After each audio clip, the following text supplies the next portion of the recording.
Every day, you and I will eat some kind of dairy or bread products. These products are high in things called polysaccharides. Polysaccharides produce gas that has to get out of our bodies somehow. Flatulence. It can be the funniest thing ever or the most immature thing ever. Today we will talk about some of the comedy that the fart can cause or may cause. First we will cut into the cheese that deals with the scientific portion of the fart. Then we will rip a juicy one and talk about the industry that the fart has created in America today. Then we will stink it up with some different names for farting. And last we will smell some of the other great animals that fart as well as humans. Well, the gas in our intestines comes from several different sources.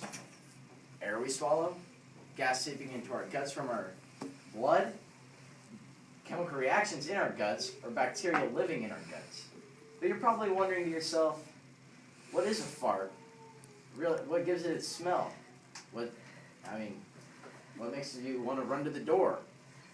Well, anyway, now these elements here, when apart, they're no big deal, but when you put them together, you got a bomb on your hands, and I'm not talking TNT, people.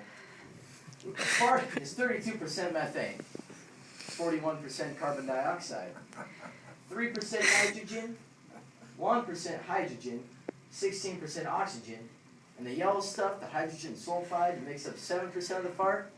That's the smelly part that leaves you running for the door. Well, now we have talked about some of the scientific cheese of the fart. Now let's talk about the industry that this stinky phenomenon has. It's about 1940 when some of the employees of the JEM Rubber Company in Toronto, they were playing about with some scraps of rubber that had an air pocket in it, and when one of the employees sat on the rubber, it produced a farting sound. They ran and told their boss of this phenomena, and the next thing you know, boom, whoopee cushion. Every practical joker in America to look, hearing the sound of other people fart, including myself, bought one of these. But the whoopee cushion is not the only toy that deals with farting. Today in America, they've also created Flarp, which is another great invention, on the top 10 probably. It is putty that is in a jar, and when you squeeze the jar, the air bubbles pop and make farting sounds. Great stuff, people. Well, that's the industry of the fart. So now let's dig it up with some of the names of the fart. So the girls hear about the fart, they sit there, and that's gross. Us guys, like me, we love it. We've created many different names. Some of the more common names are pass gas, the toot, ripped one, and cut cheese.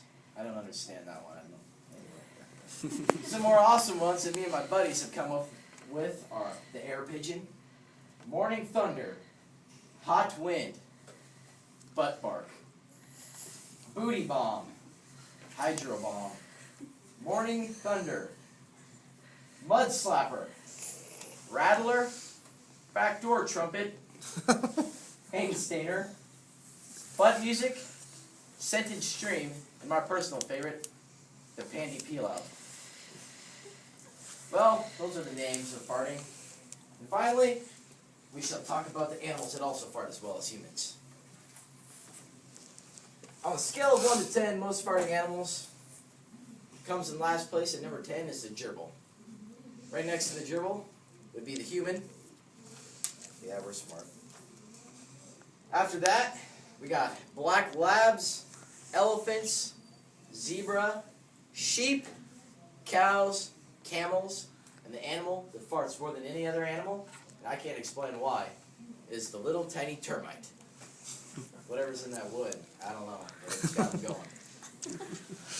Well, that's about all I have for you on farts.